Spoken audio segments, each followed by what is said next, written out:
नमस्कार, मैं हूं मोहित कुमार साहू और आप देख रहे हैं टीवी 24 का खास कार्यक्रम सीधी बात मानने के साथ में इस वक्त हमारे साथ स्टूडियो में हैं गोमती साई जी। गोमती साई जी, हमारे चैनल में आपको बहुत बहुत स्वागत है। नमस्कार, थैंक यू।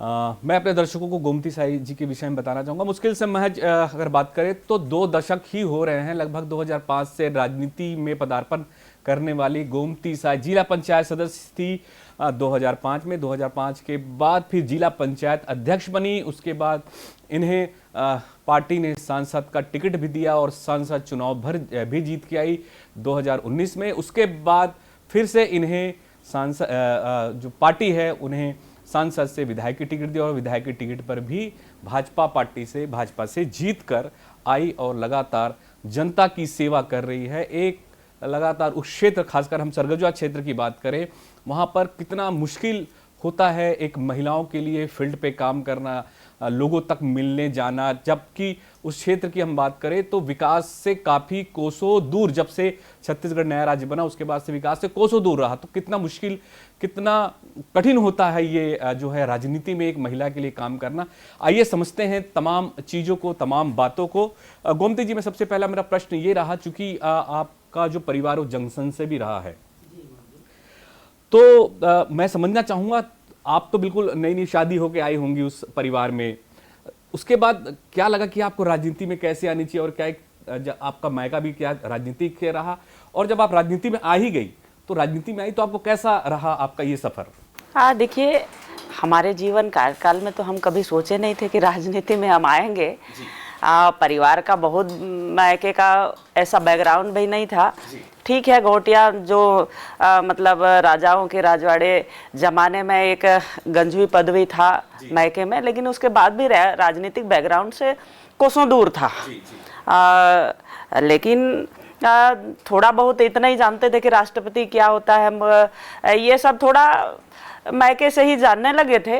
और जब शादी होके आए तो बिल्कुल ससुराल तो राजनीतिक बैकग्राउंड से ही था, जनसंघ से ही था, लेकिन फिर भी राजनीति से कोसों दूर थे। हमारे परिवार का कोई सदस्य राजनीति में ऐसा नहीं था, लेकिन राजनीति का चर्चा जरूर होता था घर में। हर विषय में चर्चा होता था। जब भी देश में कुछ उतार चढ़ाव होता था तो परिवार के सभी सदस्य राजनीतिक परिवार से होने के नाते तो भाई ये चर्चा तो करते ही थे कि राजनीति में देश में ऐसा हो रहा है, ऐसा हो रहा है, ये चर्चा होता था। पर मनसा ऐसा नहीं था कि हम राजनीति में आएंगे।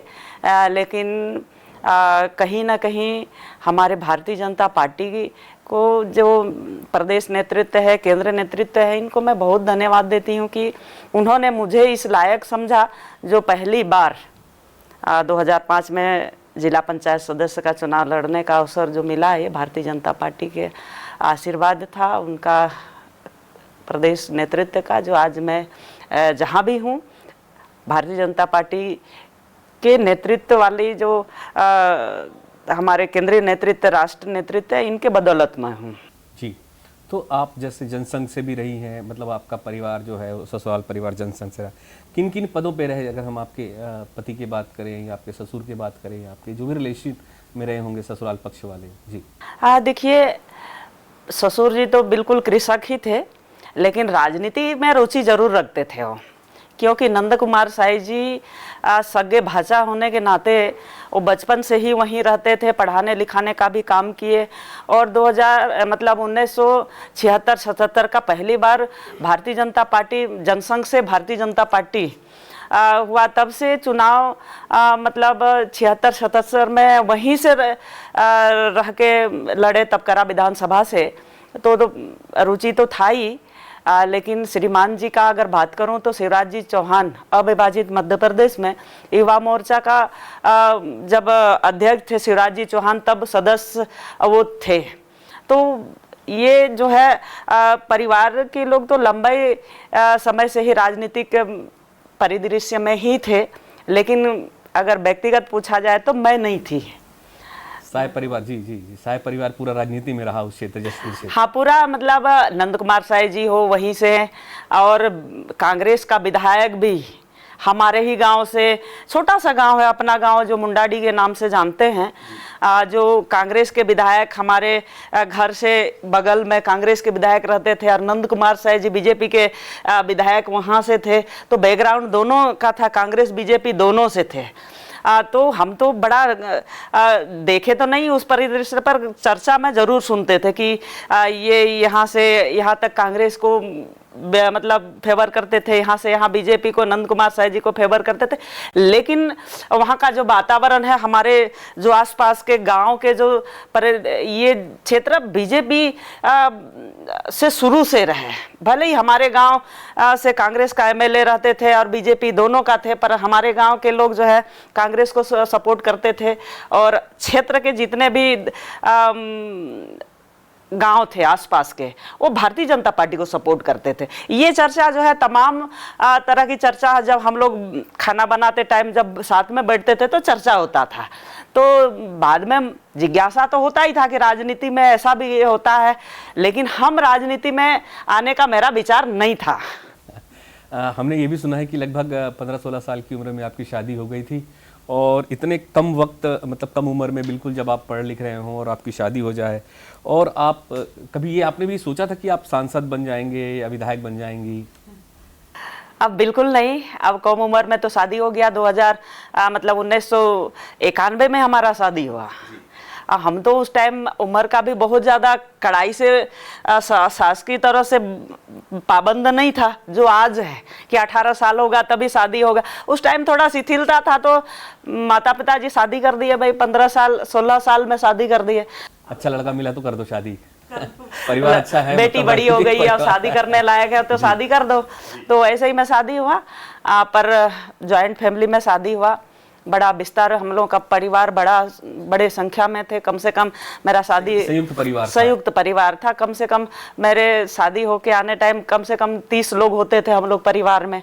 इतना बड़ा जॉइंट परिवार में मेरा शादी हुआ, लेकिन फिर भी मेरे सास ससुर बहुत बड़े अच्छे विचार के थे, बड़े मतलब सेवक विचार से थे, तो बड़े अच्छे ढंग से हम लोगों का परवरिश, मतलब बहू के साथ साथ परवरिश भी हुआ। तो एक बेटी की तरह से भी रखा गया आपको वहाँ पर, जिसका लाभ जो अभी आपको ये सांसद और विधायक बनने का मिला। हाँ, ये जो मैं मानती हूँ, अपना मानना है, ये जो मैं आज जिस जगह पे हूँ वो पार्टी का आशीर्वाद तो है ही, केंद्र नेतृत्व, राष्ट्र नेतृत्व का, और इसके साथ साथ जो है मेरे परिवार के जो मेरे पूर्वज लोग हैं, चाहे मेरे मायके तरफ के पूर्वज हों या मेरे ससुराल के पूर्वज का, उनका कर्म का फल है जो मैं आज इस जगह पे हूँ। ये इसके बाद जो है जो मिलेगा, ये अपने कर्म में मिलेगा। जो हम अभी कर्म कर रहे हैं अभी किए नहीं हैं, शुरुआत किए हैं। तो आप राजनीति में पदार्पण किए, तो अब राजनीति में आप क्या देखती हैं, किस तरह की कठिनाइयां होती, खासकर अगर हम सरगुजा की बात करें, राज परिवार का वहाँ पे वैसे ही दबदबा था, बात करें। दूसरी तरफ आप एक महिला हैं और जिस क्षेत्र से आती हैं, ठीक है राजनीति का पूरा परिदृश्य रहा है वहाँ पर, फिर भी एक महिला होने के नाते जब आप चुनाव लड़ना शुरू की होंगे 2005 से, उस वक्त तो छत्तीसगढ़ बिल्कुल नया राज्य बना था, 5 साल ही हुए थे, और उस क्षेत्र की बात करें विकास से कोसों दूर था वो क्षेत्र। रोड नहीं थे, व्यवस्थाएं नहीं थी, विकास की गति नहीं थी, बड़ी दिक्कतें थी। मतलब लोगों की सोच भी थोड़ी वैसी थी कि जो बैकग्राउंड वाला जो अभी वर्तमान में जो सोच है उस सोच से कोसों दूर था। गाड़ियां नहीं थी, मोबाइल का युग नहीं था, बहुत दिक्कतें थी जी। देखिए, सरगुजा संभाग ये आदिवासी बाहुल्य क्षेत्र है और लगभग जसपुर 80% मतलब ट्रैवल बाहुल्य क्षेत्र है। तो निश्चित है जंगल झाड़ में रहने वाले लोगों का विचार जो जैसा होता है वैसा ही था। कोई रोड नहीं था, कोई वहाँ मतलब उस तरह का विकास कार्य नहीं था। शिक्षा के क्षेत्र में तो ठीक ठाक था, पर स्वास्थ्य के क्षेत्र में अभी भी डेवलप नहीं है। लेकिन अभी आदरणीय विष्णुदेव साय जी और डबल इंजन का सरकार वहाँ के लिए लगा हुआ है, और बिल्कुल ही कुछ भी नहीं था। पहले तो परिवार से लड़ो राजनीति में आने के लिए, खासकर महिला लोगों के लिए ये रहता था, लेकिन मेरा परिवार पहले से मेरे को बहुत साथ देते हैं। ऐसा नहीं है कि महिला हो तो बाहर नहीं निकलना है, ऐसा बिल्कुल नहीं। परिवार के लोग मेरे को साथ भी दिए। और रही बात राज परिवार का दबदबा, तो था ही है भी, आज भी है। क्योंकि कुमार दिलीप सिंह जूदेव जी आदिवासियों के साथ जुड़ करके आदिवासियों का जो संरक्षण करने का जो काम किए हैं वाकई में किसी ने नहीं किया है। और आज भी राज परिवार के संरक्षण में हम भी हैं और एक सुरक्षित महसूस करते हैं। जो कभी ऐसा राज परिवार के लोग दबाव देते हैं, ऐसा बिल्कुल नहीं। हम लोग को बिल्कुल उनका सपोर्ट मिला, साथ मिला और आज भी पारिवारिक के सदस्य की तरह हम लोगों को रखते हैं। जो भी राजनीति में आज यहाँ मैं बैठी हूँ और जो थोड़ा सा भी राजनीति में हमको जो समझ राजनीति का है तो उस परिवार से भी मिला है, राज परिवार से भी। और विष्णुदेव साई जी तो हैं ही, हम लोग उनके नेतृत्व में सांसद रहे, विधायक रहे, तो कई ऐसे काम उनके नेतृत्व में हम लोगों को करने के लिए मिला। संगठन के रूप में भी मिला, मंडल अध्यक्ष के रूप में भी मिला, युवा मोर्चा के जिला महामंत्री के रूप में भी मिला। जो इन लोगों के मतलब संरक्षण में रह करके जो संगठन के का भी काम और सत्ता का भी काम दोनों साथ साथ करने का अवसर मिला है, जो इन्हीं लोगों से देख करके सीखे हैं हम। जो आज काम करने का अवसर मिला है तो इन्हीं लोगों को देख करके काम कर रहे हैं। जी, मैं आपसे एक चीज़ और भी समझना चाहूँगा, क्योंकि लगातार अब बराबरी की हक की बात की जाती है, महिला और पुरुष की। राजनीति में भी लगातार यही बात की जाती है कि बराबर का ही जो है वो मौका मिलना चाहिए महिलाओं को। तो अगर हम देखें छत्तीसगढ़ की राजनीति में महिलाओं को ज़्यादा मौका मिले या ज़्यादा मौका मिलना चाहिए, या अभी अगर हम राजनीति के ही क्षेत्र में बात करें या हर क्षेत्र में भी बात करें, अभी राजनीति में तो हम राजनीति से ही बात करते हैं, राजनीति में ज़्यादा मौका मिले, आप कैसा देखती हैं इन सब चीज़ों को? हाँ, देखिए, ये जो है महिला और पुरुष भारत देश में बराबर का है। हक तो बराबर का मिलना चाहिए था, कब के पहले है। ये जब से भारत देश आज़ाद हुआ तब से मिलना चाहिए था, लेकिन नहीं मिला, दुर्भाग्य था। लेकिन मोदी जी के नेतृत्व में जो हम लोगों को महिला शक्ति बंधन, ये महिला शक्ति के रूप में जो अभी विधेयक संशोधन हुआ है, उसमें मतलब 33% महिलाओं को आरक्षण मिलने का है, जो हमारे मोदी जी के नेतृत्व मिला है। मैं मोदी जी को तो सभी महिलाओं की तरफ से मैं बहुत धन्यवाद देती हूँ कि आज महिलाओं को उनका अधिकार देने का काम अगर किसी ने किया है तो भारतीय जनता पार्टी और मोदी जी के नेतृत्व वाली सरकार ने दिया है। जो आज हम लोग पंचायत स्तर पे तो है ही 50% मतलब आरक्षण मिला है, जो आज 50 से पार होकर के 60% नेतृत्व ग्राम पंचायत स्तर पे कर रहे हैं। लेकिन आने वाला समय में हमारे मोदी जी के और भारतीय जनता पार्टी की सरकार महिलाओं को 33% आरक्षण दे करके उनका हक वाकई में जो पहले मिल जाना चाहिए था, जो वाकई में अभी सही मायने में मिलेगा, जो आने वाला समय आप लोगों को साक्षात दिखेगा। ठीक है। दूसरी चीज़ मैं आपसे ये भी जानना चाहूँगा, चूँकि आदिवासी अब तो देश में ही नहीं, आदिवासी वर्ग से आती हैं आप, देश में ही नहीं पूरे विदेशों में भी इनका नाम आदिवासियों का बढ़ रहा है, अलग अलग पहचान बना रहे हैं आदिवासी। कैसे देखती हैं आप इसे? हाँ, देखिए, पहले तो मेरे को पता नहीं था, लेकिन जब मेरे को पार्टी ने कोई कार्यक्रम के लिए भेजता है, कहीं भी किसी भी मतलब डिस्ट्रिक्ट में, जिला में भेजता है, तो कुछ विजन लेके जाते हैं हम। तो पहले तो पता नहीं था, लेकिन ये कार्यक्रम ऐसा चला जो पूरा देश भर में चला। तो मैं इतना ही जानती हूँ कि पूरे दुनिया में, पूरा विश्व में जितने भी मानव समाज हैं वो उसके पूर्वज आदिवासी ही थे। किसी का पीढ़ी 20 साल पहले था, किसी का पीढ़ी 10 साल पहले था, किसी का 5 साल पहले था, किसी का अब है। जो बच गए हैं, जो अब हैं, ये एक्चुअली मैं जो मेरा मानना है, पूरा विश्व ही आदिवासी कम्युनिटी से ही आते थे। जैसे जैसे उनका आर्थिक विकास होते गया, सामाजिक विकास होते गया, वैसे वैसे वर्ग अलग अलग होते गया, ये जरूर है।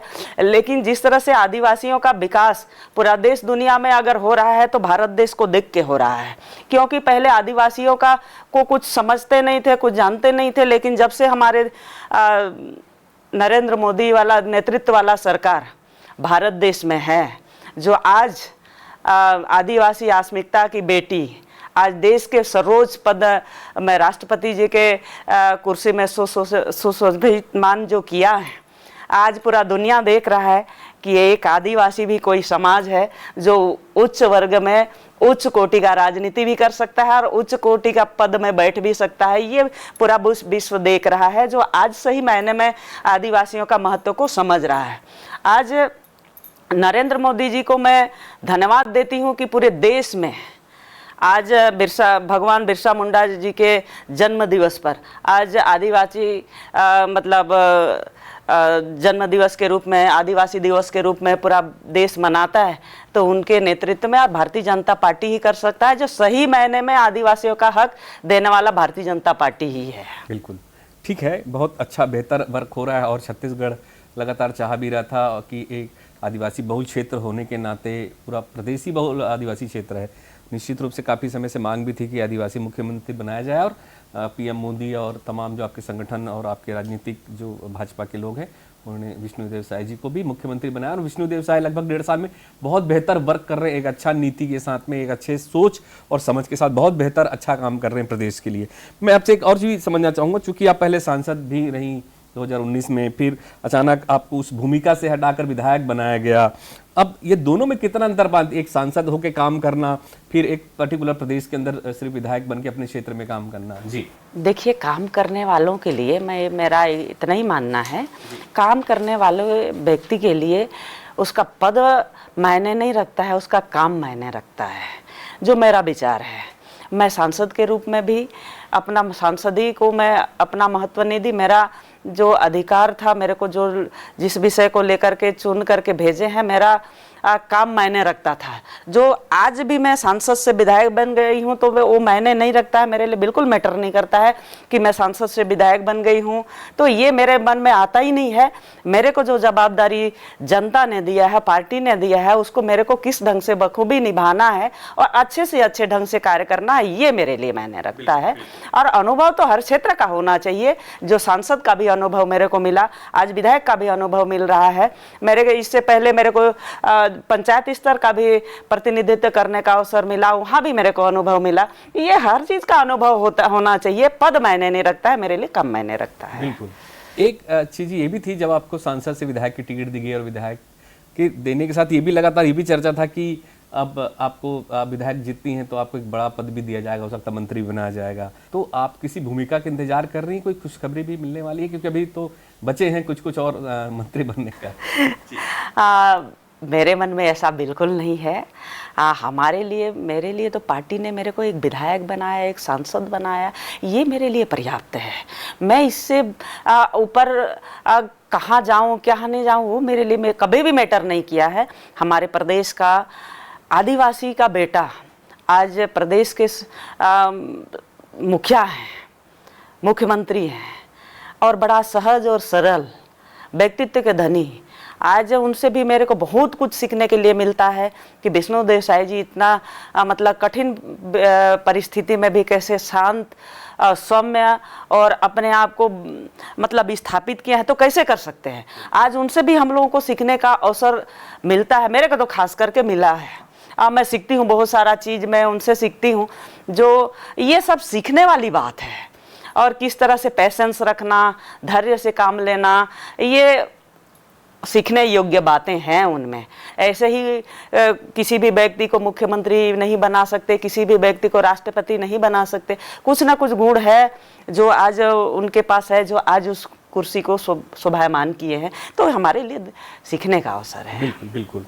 अच्छा, मुझे एक चीज़ ये भी है, आप जिस क्षेत्र से आती हैं, मैंने भी पिछले बार भी चर्चा की थी, कुछ पिछड़ा क्षेत्र भी लगातार माना जाता था, उस क्षेत्र की लेकर विकास की बातें लगातार की जाती है। अब तो हालांकि अब सीएम साहब भी उसी क्षेत्र से आते हैं। आप क्या लगता है कि उस क्षेत्र में और क्या क्या विकास होने चाहिए? देखिए, जसपुर जिला एक ऐसा जिला है जो विशेष जनजाति के लोग वहाँ रहते हैं। विकास तो पहले हो जाना चाहिए था, लेकिन कोई कारणवश या दुर्भाग्य रहा, चाहे कोई भी नाम दे सकते हैं, नहीं हो पाया।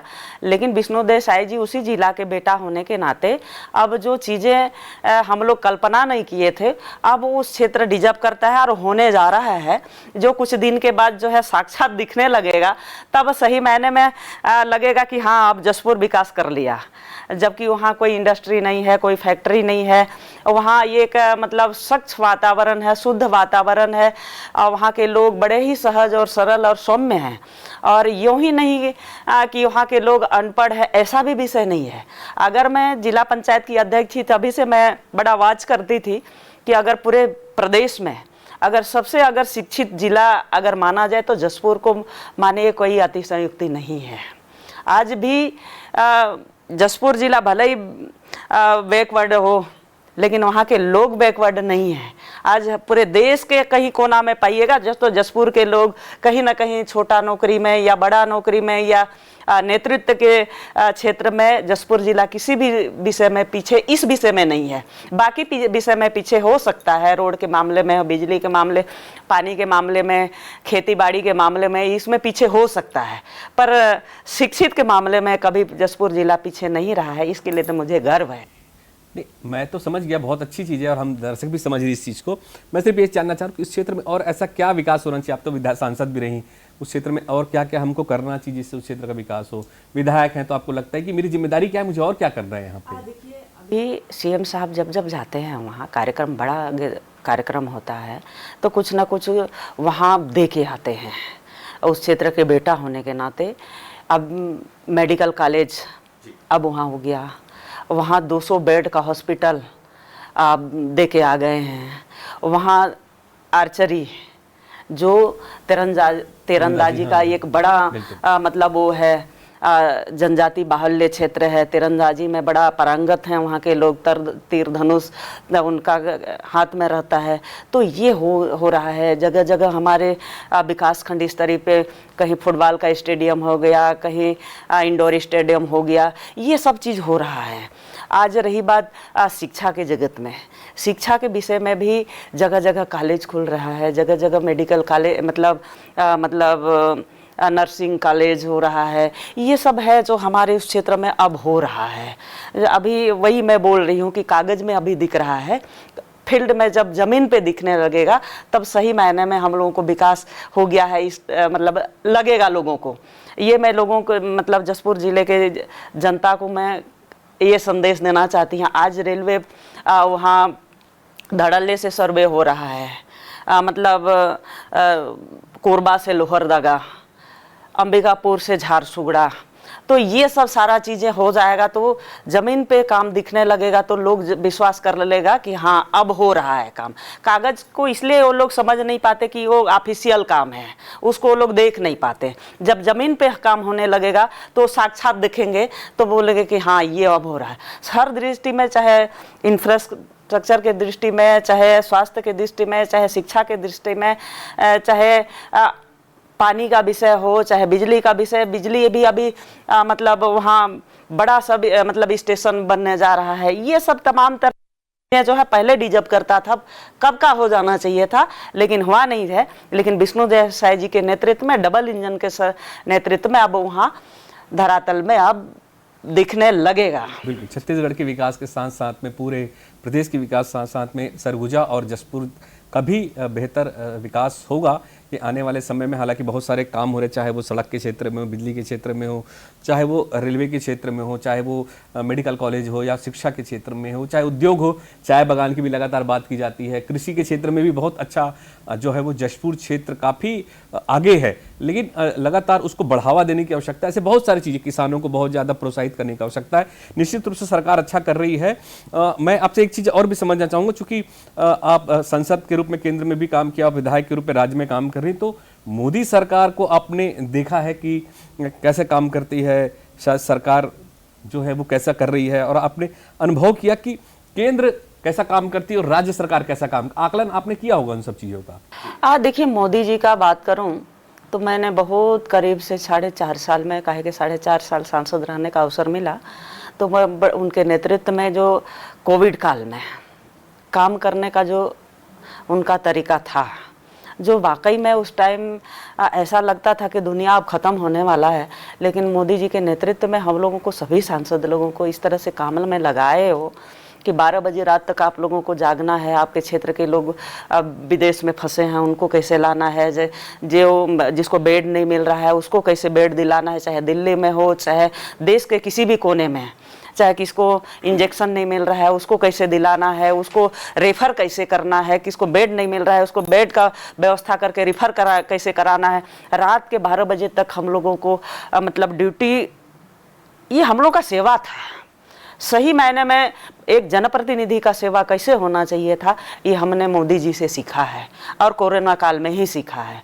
तो आज जिस तरह से हमारे प्रदेश में डबल इंजन का सरकार है और विष्णुदेव साय जी का सुशासन दिवस जब चल रहा है, तो जनता के पास कैसे जाना है।